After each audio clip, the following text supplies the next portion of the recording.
Jiena Nadette Xuereb, għandi masters fl-istorja tal-arti u jiena riċerkatriċi u llum ninsabu ma' Midsea u nitkellmu ma' professur Kiċi Berras. Pjaċir tiegħi Nad. Nixtieq insaqsik dwar il-ktieb li għadek kif rixt, Mattia Preti Life and Works, naf li taħdem ħafna dwaru, jiena studenta tiegħek kont, jiġifieri naf ukoll kemm inti appassjonat fuq dan is-suġġett u nixtieq insaqsik kif bdejt tirriċerka fuq dan il-ktieb partikolari. Iva, Nad. Da ktieb kważi organiku għax jiżviluppa minn kodba oħra. Kif taf inta x'inti riċerkatriċi bħali. Da bdejt naħdem fuq tista' tgħid 20 jew 25 sena ilu. Ma jfissirx fuq dan il-ktieb imma fuq it-tematika tas-600 tas-seklu 17 u fuq l-artisti li ħadmu Malta u speċjalment l-Italja jew li kellhom impatt fuq Malta.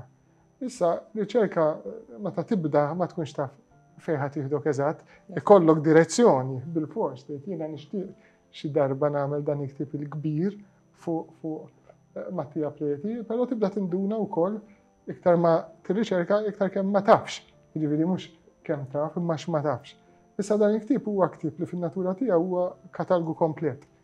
Nispera almenu, huwa katalgu li għandu huwa ktieb li idaħħal ġo fih l-opra kollha ta' Mattia Preti, mhux biss il-katalgu li hu importanti, imma l-analiżi li hemm ġo fih, jiġifieri hemm id-diskussjoni ta' l-artist, hemm id-diskussjoni ta' ħajtu u hemm id-diskussjoni ta' xogħlu. Eżatt, u mhux biss f'Malta bħalma kellek fil-ktieb qabel u fil-fatt huwa fuq il-xogħol komplett tiegħu. Din importanti. Dan mhuwiex ktieb li huwa biss iffokat fuq l-opra tiegħu f'Malta. Issa Mattia Preti kulħadd jaf għamel 40 sena Malta, ġifieri da mhux għamel 3 snin Malta u kulħadd jaf li pitter ħafna. Ġifieri għandna mijiet ta' xogħlijiet tiegħu. Il-ktieb ta' qabel dan li kien ippubblikaħ l-istess pubblikaturi Midsea Books kien jismu Mattia Preti The Triumphant Manner. Issa dak ippubblikajnieh minn għalija fl-2012. Però tant id-disciplina ta' riċerka fl-arti hija mixja pass maġġel, tant qed nagħmlu riċerka kemm f'arkivi, kemm f'biblioteki, però wkoll f'kollezzjonijiet, tant qed joħorġu kwadri ġodda li kważi ktieb isir outdated wara kif tippubblikah. Tantu veru jiena ċ-ċajta tiegħi ma' Joe Midsea li huwa il-pubblikatur u anke fi żmien mal-papa tiegħu Pawlu Midsea li dejjem kellu interess kbir fuq dak li hija r-riċerka li kont qed nagħmel jien li l-għada jew ġimgħa wara li nippubblikaw il-ktieb inċempillu jew ċempilli lejlu l-Marelli tfaċċa kwadru ieħor tantu veru li fuq dan il-ktieb li mill-lider mar tajjeb ħafna skont ġew imbieħ u li għandna nagħmlu forsi edizzjoni ġdida diġà hemm numru ta' kwadri ġodda li ħarġu f'dan l-aħħar xarejn li nixtiequ ninkludu. Biex immur għall-mistoqsija tiegħek għax ħrablek minnha, jinkludi l-opra kollha tiegħu, jiġifieri x-xogħol li għamel Ruma lejn l-1630 sa lejn l-1650, ix-xogħol li għamel Napli f'dawk is-7 snin, 8 snin li dam Napli, u mbagħad ix-xogħol li għamel Malta. Eżatt, u nixtieq insaqsik ukoll eżempju dwar il-metodoloġija li ħadd naf li semmejt l-arkivi, naf li semmejt il-kollezzjonijiet privati. Tajjeb, il-metodoloġija, jiġifieri l-ktieb huwa fuq il-kontenut. Il-kontenut huwa għandu il-parti li hija fatwali, jiġifieri u għamel dan għax nafu li għamel dan. U l-parti li hija wkoll ta' analiżi u l-parti li hija wkoll teoretika. Il-parti ta' analiżi aħna meta nħarsu lejn kwadru jew pittura ta' Mattia Preti x'inkunu qegħdin nifhmu jew naraw x'tgħidilna fuq il-perjodu, fuq l-epoka li tpitter, jiġifieri biss aħna meta nħarsu lejn kwadru mhux ngħidu xemm mill-frame il-ġewwa, imma dan il-kwadru x'jgħidilna fuq l-operat kollu ta' dak iż-żmien u kif Malta tirrifletti x'kienet jiġri fl-Italja, kif din tirrifletti l-kommittenza, kif l-ikonografija tiegħu tirrifletti l-kontrariforma, pereżempju. Allura il-metodoloġija ta' kif tagħmilha, kif tirriċerka tieħu aspett importanti ħafna. Ġifieri aħna għandna xogħol arkivistiku, dak li tagħmel fl-arkivju, kif inti għamilt tat-teżi tal-masters tiegħek għatta ħin twil ġol-arkivju tipprova tfittex b'mod speċifiku ħafna. Mbagħad għandek il-metodoloġija ta' l-analiżi tal-kwadru. Issa l-analiżi tal-kwadru għandek dik li ngħidula bl-Ingliż technical art history. Jiġifieri il-materjalità tiegħu, kif ipittex, x'tip ta' żeba juża, x'tip ta' pinsel juża, x'tip ta' tila juża. U inti dak trid tanalizza il-materjalità tiegħu fuq ukoll x'kienu jużaw l-artisti l-oħrajn. Għandek l-analiżi storika li importanti ħafna, il-metodoloġija storika, ġifieri inti meta tħares lejn ix-xogħol tiegħu, il-kuntest ta' tistaqsi mistoqsijiet bħal min kien il-kommittent, min kienu. Inti ħdimt fuq din il-mara stant importanti, Kosmana Navarra, li kienet ħadmet jew kienet patruna kbira ġewwa r-Rabat u l-Imdina lejn l-aħħar tas-seklu 17. Allura meta nħarsu lejn il-kwadri li kkommissjonat x'nifhmu fuq kemm kienet importanti Allura semmejna riċerka storika, semmejna riċerka dik li hija teknika fuq il-kwadru, ir-riċerka arkivistika tmur mal-istorika, ir-riċerka ikonografika, il-kwadru xejdilna fuq in-narrattiva tiegħu.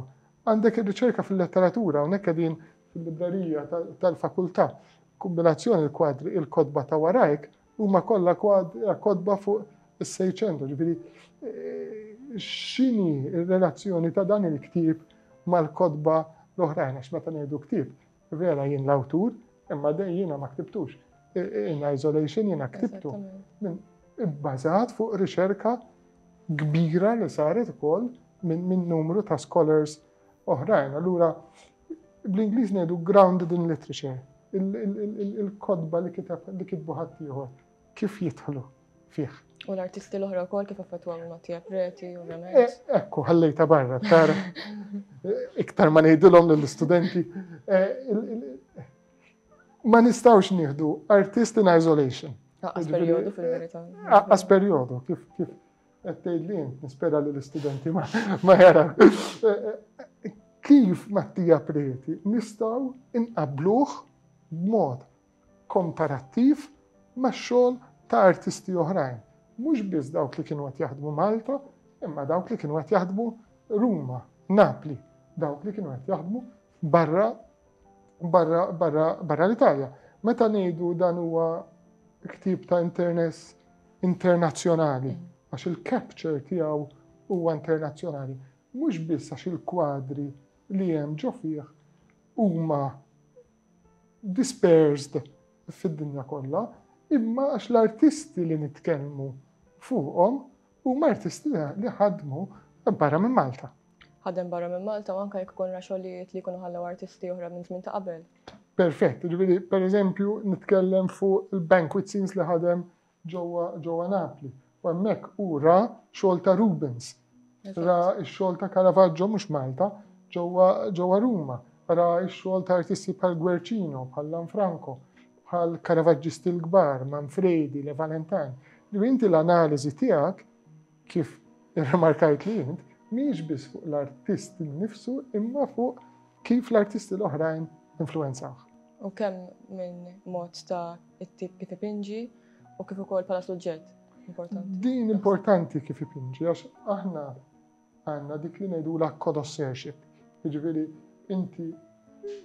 inti tista' tistudja kollox fuq Mattia Preti, tkun taf kollox kemm kellu flus il-bank, kollox tkun taf. Imma taf tgħaddi minn quddiem kwadru ta' Mattia Preti u ma tindunax li tiegħu. Allura hemmhekk bħala storiku tal-arti tfalli. Għax dak li huwa connoisseurship li inti tidħol ġo kollezzjoni privata, ġo knisja, ġo mużew, u tgħid dak hu ta' Mattia Preti. Għax tarfu. Allura hemm numru kbir ta' attribuzzjonijiet u hemmhekk hemm ħafna hemm fuq 50 kwadru ħanidulu ġdid. Ħafna minnhom ir-riċerka hija bbażata speċifikament fuq conoscership, m'għandniex dokumenti għal dawk il-kwadri, imma d-dokument huwa l-kwadru nnifsu. Eżattament. U rigward eżempju diffikultajiet li stejbtu biex publikajtu dak tip. Mela, Speċjalment f'dan iż-żminijiet. Inti l-importanti meta tagħmel ktieb bħal dal għandi jkollok pubblikatur li huwa tajjeb, pubblikatur li hu paċenzja bik u pubblikatur li wkoll jgħinek għax dan it-tip ta' ktieb aħna fortunatament jew sfortunatament il-kodba tagħna biex tipproduċihom jiswaw il-flus. Dak li huwa l-istorja tagħna jiswaw il-flus għax għandek il-fotografija. Issa, il-fotografija mod għandek kwadru żgħir li tista' tieħdu għand il-fotografer u jħodlu ritratt u lesti. U mat għandek kwadru enormi li għedi għadġo knisja bħala dal-tara li quddiemu hemm 6 kandlieri li taħt is-6 kandlieri hemm 6 kandlieri oħra li mbagħad hemm kurċifiss u li għandek il-fjuri kollha u li biex inti tieħdu trid tagħmel scaffolding. Di hija problema kbira. Fis-sens li allura jrid ikollok fotografer jew fotografi li huma bravi ħafna. U hawnhekk kważi nsejjaħlu ko-awtur tiegħi il-Joe Borg għax il-biċċa xogħol enormi illi jagħmel hemm kważi sejjaħlu parteċipi importanti, pivot importanti fil-riċerka li aħna nagħmlu. U t-tieni ħaġa, inti għandek ritratti li ġejjin mid-dinja kollha, ġifieri hemmhekk għandna ritratti li ġejjin mill-Italja, imma mbagħad hemm minn Franza, mill-Amerika, mill-Awstralja, mill-Russja, minn kull imkien. U l-ebda ritratt huwa ħanużaw il-kelma scan, imma ir-ritratti kollha huma ritratti professjonali meħudin b'mod professjonali għal dan il-ktieb. U meta ngħidu li hemm 400 ritratt, iktar għandikum minn 400 issa qiegħed nitħawwad. Hija opra għanidula kolossali, mhux biex. Fil-fatt kont nsaqsik dwar l-importanza tar-ritratt li jkun tajjeb għal ġo ktieb bħal dan. Mela, eżatt, aħna fil-riċerka tagħna il-ritratt huwa importanti mhux biss dak li huwa il-cleanliness tar-ritratt, jiġifieri kemmu sharp ir-ritratt, imma anke dak li huwa il-color matching, il-kulur.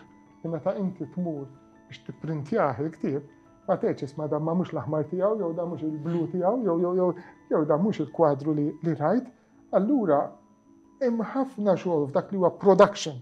Issa mhux qed ngħidu kitba biss, jiġifieri hawnhekk jidħol il-pubblikatur u inti li trid tkun ħin kollu mal-pubblikatur għax fl-aħħar mill-aħħar dak li jgħidula il-matching, il-match print, fejn inti meta tmur mbagħad mal-pubblikatur u mal-fotografu u tgħid iva ma' dawn il-kuluri it-tajbin u trid toqgħod attent għax inkella titlaq il-barra.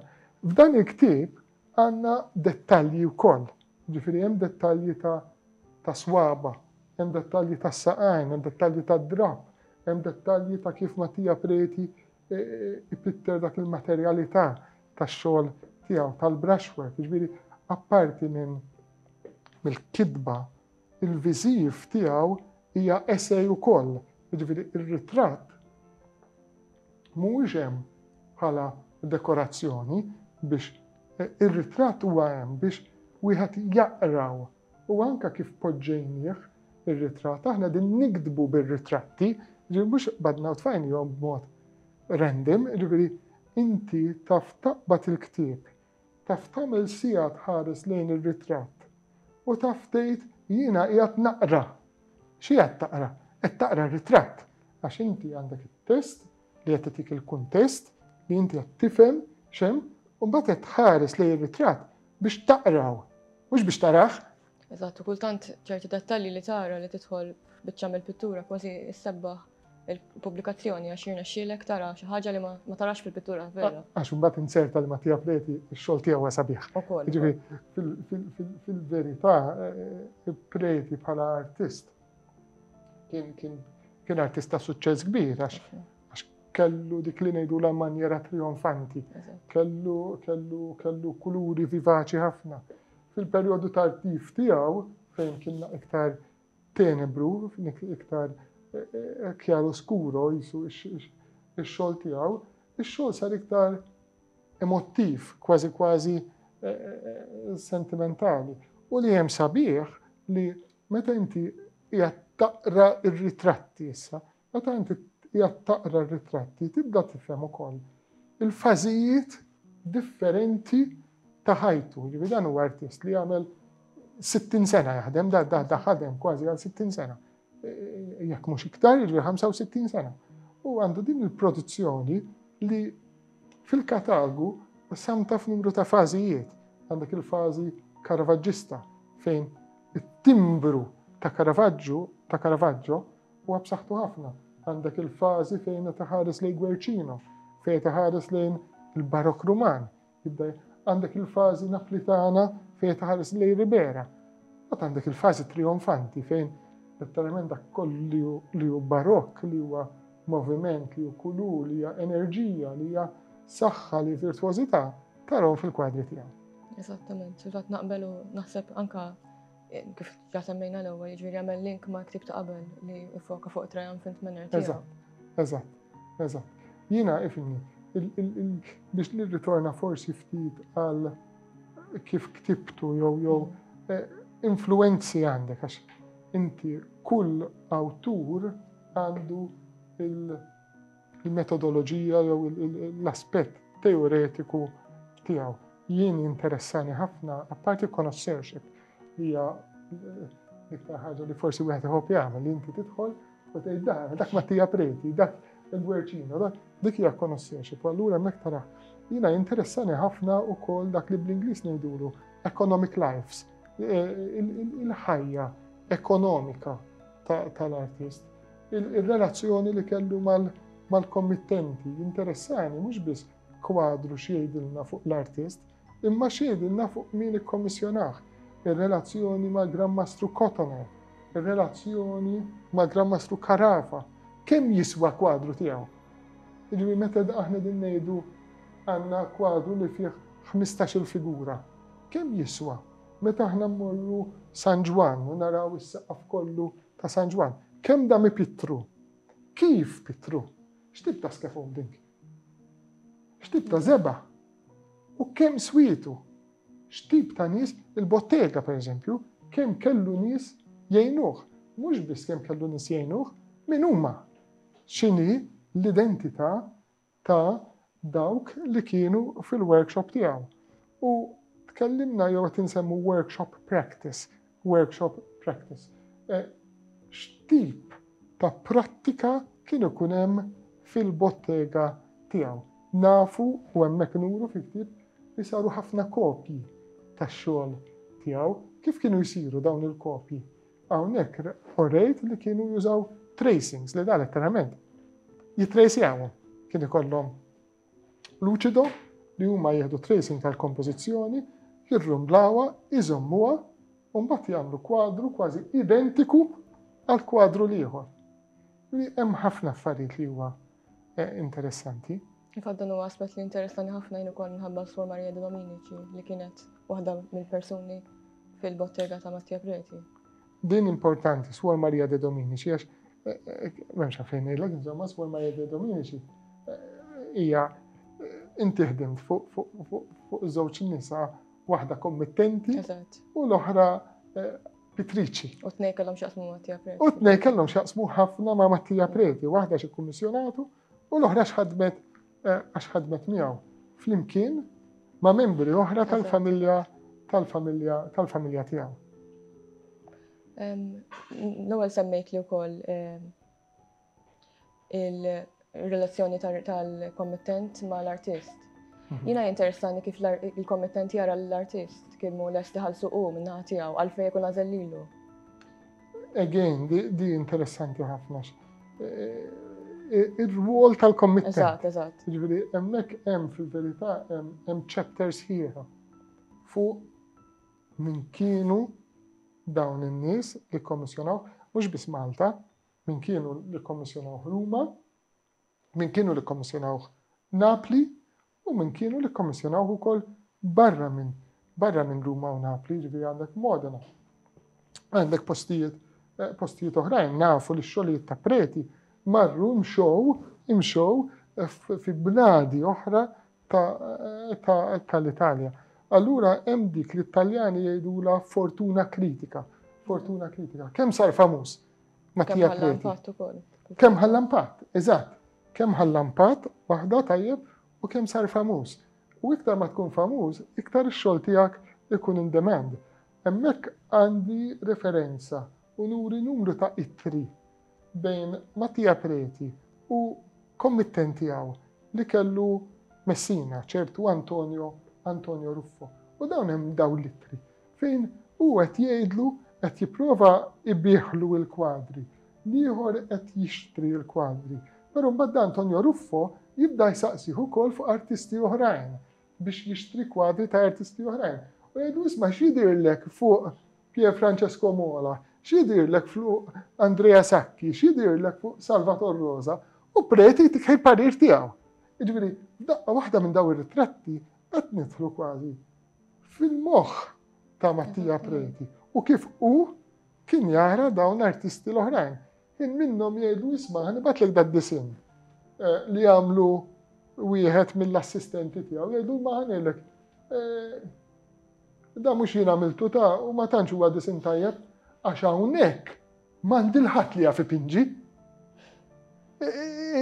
Da fl-1664 għax imbagħad iktar ma dħalna fis-seklu 17, imma jurik li fuq il-bottega tiegħu innifsu qed jgħid isma' kważi qed jiskużhom fil-relazzjoni tiegħu. U li hemm interessanti hu li kien artista se kbir u li għamel dak iż-żmien kollu jgħix Malta wkoll. Din tajba wkoll għax da kif daqqa waħda ngħidu Mattia Preti ġi Malta l-kavaljerat fil-verità. Ġi Malta wkoll wara l-epidemija li kien hemm Napli. Ġifieri aħna għaddejjin minn epidemija. Forsi jiġi artist. U da fl-1656 kien hemm il-pesta Napli u di qatlet nofs il-popolazzjoni. Mhux ċajta, nofs il-popolazzjoni. U Preti kienet jaħdem hemm. Allura ġabet waraha an economic depression, ġabet problemi kbar finanzjari. Ovvjament, fost l-ewwel li laqtuha, kif sfortunatament qed naraw anka fil-pandemija tal-Covid, huma l-artisti. U allura Preti beda jfittex u jħares fejn jista' jmur. U ġitu opportunità li jiġi Malta għax il-Gran Mastru ta' dak iż-żmien fl-1658 Martin Deredan rid kwadru ridu għal kappella ta' Aragon, Katalunja u Navar ġewwa San Ġwann u kiteb lill-prokuratur tiegħu ġewwa Napli u għallu isma' sibli l-aqwa artist li hemm. U għejdlu ikkommissjonah biex jibgħat li dan il-kwadru. U dan l-artist kien membru tal-Ordni stess. Mattia Preti sab l-okkażjoni biex dan kwadru ġabu hu, mhux batu, ġibi hu. U meta ġibi hu, kif taf, nemx għalfejn ngħidlek, ta' il-kwadru tħallas, però talab biex isir kavallier tal-Grazzja. U hemmhekk dew jinnegozjaw. Settini in return jiena ħantik kavallerati, minti tittini xi ħaġa. U naraw li fl-aħħar dak li tah in return kien is-saqaf ta' San Ġwann. Li mhix ċuċata. Mhux ċajta, eżatt. U semmejt ukoll il-pesta u nafu li wkoll jissemmew ħafna x-xogħlijiet fil-kwadri tiegħu naraw ħafna l-pesta tidher f'ċertu żmien speċjalment. Dak kien żviddurat ukoll Mattia Preti għax laqqat il-pesta ta' Napli fl-1656. Laqqat il-pesta ta' Malta tal-1676 fejn ukoll il-pesta ta' Malta għal-belt u għal-kottonera kienet pjuttost traġika, ġifieri dan mitu ħafna nies. U l-ikonografija tal-pesta li ġiet studjata anke minn kollaboraturi tagħna hija interessanti għax għandek ċertu għaddisin.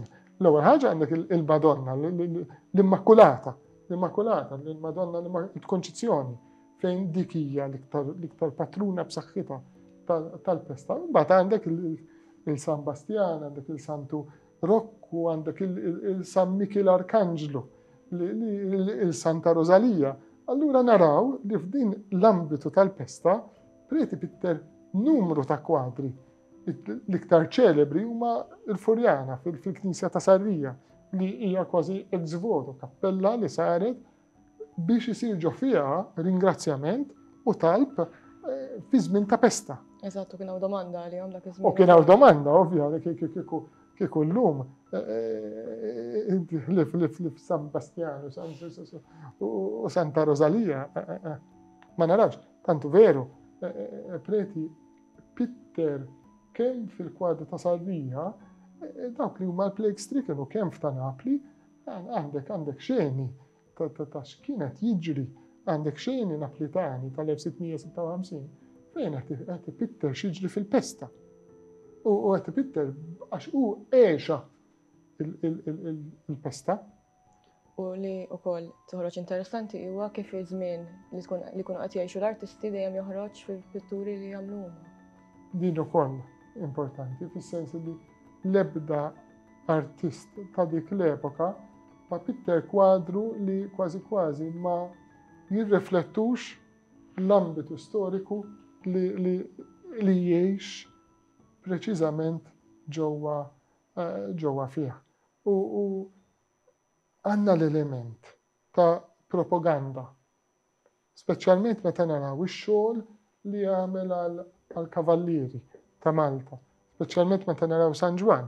Jiġifieri hemmhekk iktar milli xejn hija arti li hija politika. Politika trionfali, ġifieri da il-messaġġ huwa ċar li jrid juri li dal-kavallieri ma jistajlhom ħadd li tant huma b'saħħithom li fejn jidħlu huma jirbħu, għalhekk inti tidħol ġo San Ġwann, tħares lejn is-saqaf ta' San Ġwann u għandek din ix-xena trionfanti għax fil-verità dik hija l-propaganda li l-kavallieri rridu iwasslu l-messaġġ komunikattiv huwa ċar ħafna. U dan kollu ovvjament joħroġ fil-ktieb. Nispera almenu dik hija il-gowl. Il-ktieb għandu wkoll imbagħad ħafna affarijiet ġodda, ġifieri hemm skoperti li huma importanti, hemm kwadri li huma ġodda, hemm numru kif edna hemm kważi 50 wieħed li huma kwadri ġodda li huwa pjuttost konsiderevoli u li dal-kwadri fortunatament issa kważi jibdew ġejjin għax inti iktar ma tirriċerka artist, iktar ma tippubblika artist, iktar ma dawn il-kodba jinfirxu u l-gost hawnhekk ta' l-gost tiegħi u anke tal-pubblikatur u anke tal-fotografer li dawn huma kodba li għandhom appeal internazzjonali, jinbijaw Malta u fortunatament għaw korpus kbir ta' udjenza Maltija li tixtri dan it-tip ta' ktieb. Sfortunatament mhumiex irħas għax tant hemm spejjeż ta' produzzjoni fuqhom li allura ovvjament iridu jagħmlu dak li jgħidu commercial sense. Imma mbagħad għandna proporzjon kbir ta' kodba minnhom li jmorru barra minn Malta u sabiħu li inti tkun l-Amerika jew tkun Milan jew tkun Napli li tidħol ġo bookshops speċjalizzati u li tara l-ktieb tiegħek jew tintroduċi ruħek tkun qed tixtri ktieb u tara li hemmhekk ix-xogħol kemm tal-awtur li allura li jipproteġi jismu u jara li jismu it's carried. Imma x-xogħol ukoll huwa tal-pubblikatur li jrid jara li l-produzzjoni tkun tajba ħafna, produzzjoni mhux biss il-kitba imma it-tip ta' karta li tintuża, il-package kollu, il-binding, il-kulur, kif jinħass, kif jidher u li il-livell tiegħu ikun għoli biżżejjed biex il-ktieb jiġi kritikat Jiena l-interess tiegħi u li dawk li huma r-reviews tiegħu ġo journals importanti huma reviews li il-gost tiegħi u li l-ktieb iġorruh kemm jista' jkun distributuri ġewwa Malta u barra minn Malta. Issa hawnhekk aħna Malta mbagħtu mill-ispejjeż tal-posta x'aħna sfortunatament l-ispejjeż tal-posta huma kbar ħafna. Inti għandek il-prezz tiegħu imma min qed jixtrih barra għandu dik il-added cost tal-posta. U nixtieq jekk ittini ċans nirringrazzja lil-kull mineni. Jiġifieri għax da huwa proġett ta' teamwork, huwa nirringrazzja l-fotografer lil Joe Borg, mhux lilu biss għax forsi Joe Borg huwa il-proġett Malti, imma mbagħad kien responsabbli għad-digital editing il-fotografi Taljani li kellna u photographers madwar id-dinja li għenuna. U nirringrazzja lil Joe Midsea speċjalment li jemmen f'dan il-proġett, għax dan huwa proġett bdejna naħdmu fuqu fil-2014, jiġifieri proġett ta' 6 jew kważi 7 snin li fl-aħħar irnexxilna noħorġuh. Jidher milli jidher li ħajkonna nerġgħu marru għat-tieni edizzjoni very rapidly, għax inna 4 xhur jew 5 xhur li ħriġnieh, laqqas naħseb? Le, minn Diċembru. Ġifieri inna 4 xhur, ma jidher li mar tajjeb. Tajjeb li hawn l-interess ukoll. Dik is-sabiħ ta' Malta li nippubblikaw ħafna għax hawn l-interess. Għax jinxtraw u l-prodott ikun tajjeb. U tieħu pjaċir tagħmel ir-riċerka għax in-nies huma interessati li jaqraw u jisimgħu u jsaqsu wkoll. Ekku. U li l-istudenti mbagħad ikollhom ukoll xogħol li jużaw. So dik hija l-istorja. Jiena nirringrazzja lilek, nirringrazzja lill-ħoaża wkoll għax il-ħoaża li huma l-istudenti tagħna tant jaħdmu u jħabbirku. U nirringrazzja wkoll l-Università għax fuq kollox dik ir-riċerka ssir fi framework universitarju. Jiena nixtieq ngħidlek proset ħafna. Grazzi ħafna. U nispera li naraw iżjed pubblikazzjonijiet, ċerta li naraw iżjed. U nittama li fil-futur anke jiena jkolli jiġifieri. Ekku jiena nispera li inti issa taħdem fuq il-pubblikazzjoni tiegħek. Nittama jien ukoll. Grazzi ħafna Nadette. Għal min jixtieq il-ktieb jinsab għalbeh fuq il-website ta' Midsea Books ukoll. Grazzi.